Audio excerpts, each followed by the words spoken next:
हाँ जी, तो क्या हाल है आपके। मैं सुमित कुमार एक बार फिर से आपका स्वागत करता हूं बहुत इंपॉर्टेंट इस वीडियो में।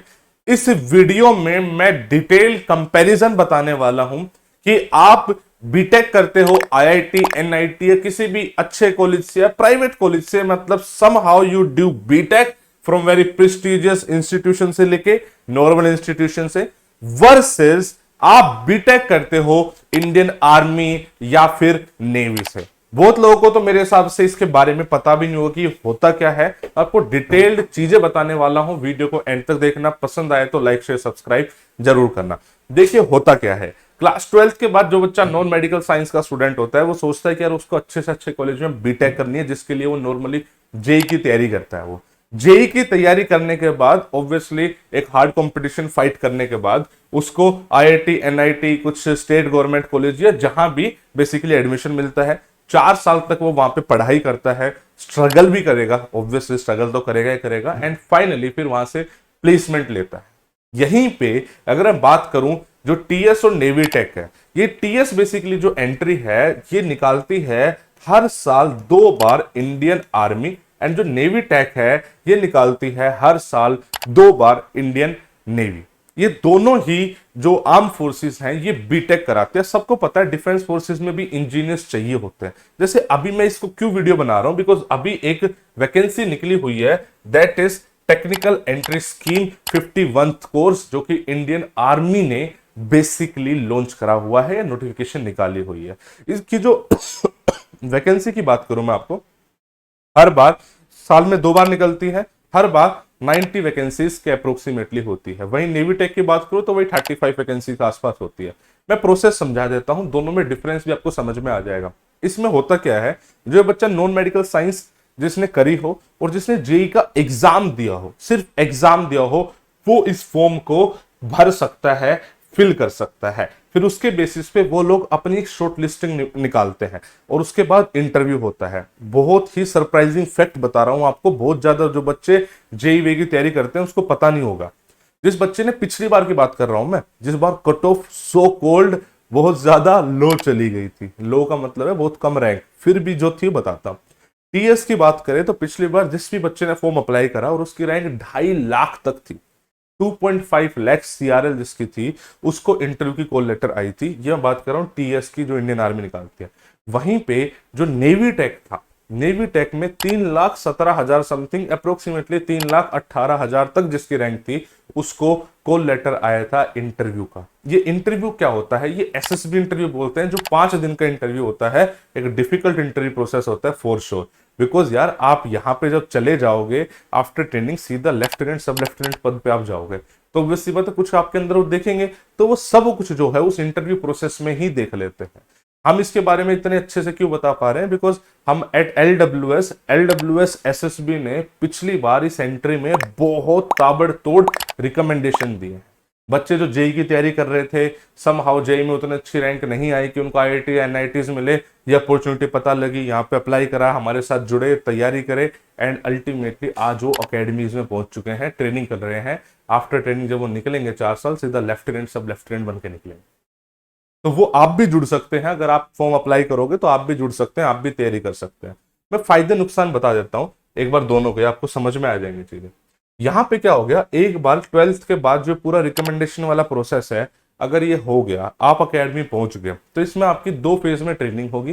फर्स्ट फेज आपको 3 अकेडमीज है बेसिकली, एक पुणे में, एक माऊ में, एक सिकंदराबाद में, डिपेंडिंग ऑफ कौन सी ब्रांच चूज करना चाहते हैं, सिविल मैकेनिकल चाहते हैं, इलेक्ट्रॉनिक्स चाहते हैं या आईटी चाहते हो, मतलब वो कोर्स ऑफ इंजीनियर में जाओगे, सिग्नल्स में जाओगे, उसके हिसाब से अकेडमीज है बेसिकली। 3 अकेडमीज है, वहां पे 3 साल की आप ट्रेनिंग करोगे, जो बेसिक इंजीनियरिंग ट्रेनिंग होती है। ये मैं बात कर रहा हूँ टीएस की, ठीक है। उसके बाद फिर 1 साल के लिए आप जाओगे आईएम में, इंडियन मिलिट्री एकेडमी, जो कि देहरादून में लोकेटेड है। वहां से पास आउट होगे, जब आप पास आउट होगे तो सीधा आप लेफ्टिनेंट बन के निकलोगे। वहीं पे अगर आप नेवी टेक में जाते हो तो नेवी टेक में आपको 4 साल की जो ट्रेनिंग होती है वो इंडियन नेवल अकेडमी में होती है, और जब सीधा वहां से निकलोगे तो सब लेफ्टिनेंट बन के निकलोगे। उनके पेज एंड पक्स बहुत हाई होते हैं, मतलब एक जो इंडियन आर्म फोर्सेज में ऑफिसर की औकात होती है ना, मतलब मुझे नहीं पता पूरे देश में वो किसकी होती है, वो रिस्पेक्ट, वो प्रेस्टीज, एंड साथ साथ जो फैसिलिटी गवर्नमेंट देती है। हाँ आई एग्री, आईआईटी में या फिर मैं खुद जैसे एनएसयूटी से पढ़ा हुआ हूँ, मेरा बहुत अच्छा पैकेज लगा था। लेकिन यहाँ पे जो सुख सुविधाएं मिलती है वो यहाँ पे नहीं मिलती। इसके फायदे मैं इसके फायदे बताऊंगा, ऐसा मत सोचना कि सारी बातें इसी करे जा रहे हैं। इसमें मैं बस बताने चाह रहा हूँ कि एक बार अगर आप चले गए तो आपको उस ट्रेनिंग से गुजरना है, आपको कोई टेंशन नहीं है प्लेसमेंट्स की, जो बहुत बड़ी चीज होती है।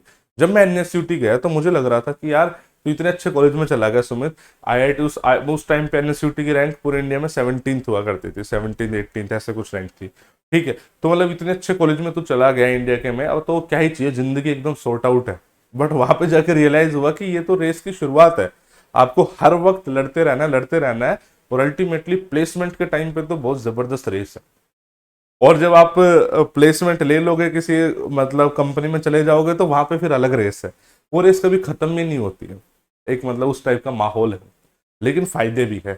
फायदे ये है, जैसे आप आईआईटी से करो, एनआईटी से करो, एनएसयूटी है, जहां से भी आप मान लो करो, तो पहली बात तो स्कोप होता है कि अगर आपके अंदर टैलेंट है तो आप जितना चाहो उतना उसके बेसिस पे पैसा कमा सकते हो। ये बात आप समझ रहे हो, बहुत पैसा कमाया जा सकता है आपके टैलेंट के बेसिस पे। यहाँ पे कंपेरेटिवली वो चीज नहीं है, एक फिक्स सिस्टम में आप चलोगे। देखो ये तो जो सच है वो सच है। यहाँ पे मतलब एक एक्सपोजर जो बोलते हैं ना, आप अलग अलग फील्ड्स में ले सकते हो, ठीक है। अलग अलग टाइप के प्रोजेक्ट से लेकर अलग अलग टाइप के फील्ड में ले सकते हो। यहाँ पे मतलब उसी में ही लिमिटेड रहेगी, हाँ उसी में बहुत एडवेंचर्स हो सकते हैं, लेकिन लिमिटेड ही रहे, ठीक है। यहाँ पे आपकी फिजिकल फिटनेस की कोई जरूरत नहीं, मतलब फिजिकल फिट हो चाहे ना हो, मेरे जैसे मोटे हो या पतले हो, स्लिम हो, जैसे भी हो, फर्क नहीं पड़ रहा। सिर्फ आपके मार्क्स से फर्क पड़ रहा है, आपके नॉलेज से फर्क पड़ रहा है।